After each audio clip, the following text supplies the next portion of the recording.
اور نماز میں سارے مستحبات نکال دیں.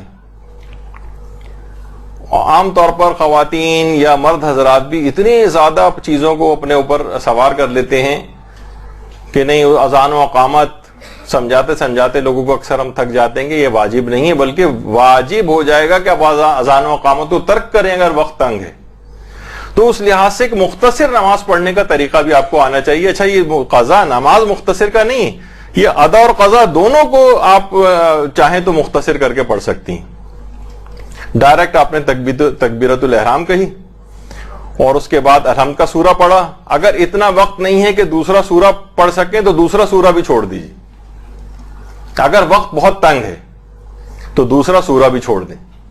اور اس کے بعد رکوع میں گئے سبحان اللہ سبحان اللہ سبحان اللہ، سمع اللہ بھی چھوڑ دیا، اللہ اکبر کہنا بھی چھوڑ دیا جو اس کے بعد سجدے میں جاتے وقت پڑھا جاتا ہے. سجدے میں گئی 3 دفعہ سبحان اللہ سبحان اللہ سبحان اللہ پڑھا آپ نے، اور یہ کوئی بھی اس طرح کا ذکر.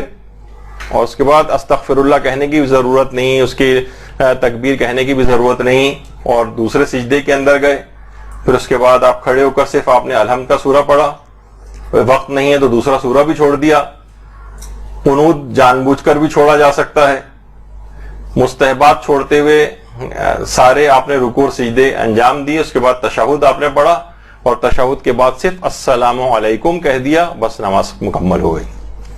اور یہ مختصر طریقے سے نماز پڑھنا واجب بھی ہو سکتا ہے آپ کے اوپر اگر اتنا وقت آپ کے پاس نہیں ہے اور نماز قضا ہو رہی ہے. یہ اختیار نہیں ہے، یہ اختیار سلب ہو جائے گا. سارے مستحبات کو نکالیے.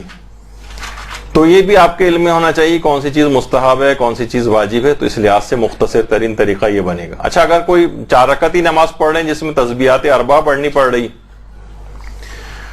تو اس میں اگر آپ ایک دفعہ تسبیحات اربع پڑھ رہی ہیں تو 3 کے بجائے ایک ہی دفعہ پڑھیں. اگر 3 دفعہ پڑھتی ہیں تو ایک دفعہ پڑھیں. اور ایک دفعہ بھی پڑھنے کا اگر وقت نہیں ہے تو پوری تسبیحات اربع کو چھوڑ کر صرف تیسری رکعت اور چوتھی رکعت میں آغا سیستانی فرماتے ہیں ایک دفعہ کہیں سبحان اللہ بس.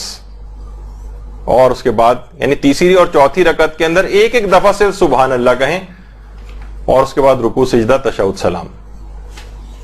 اتنی مختصر سوچیے آپ. لیکن یہ اس وقت ہے آپ کو خود دیکھنا پڑے گا کب کتنا وقت باقی ہے، اور اس کے مطابق آپ کو اپنی نماز کو ایڈجسٹ کرنا پڑے گا کہ اسی ٹائمنگز کے اندر قضا ہونے سے پہلے اس نماز کو پورا پڑھ لیا جائے.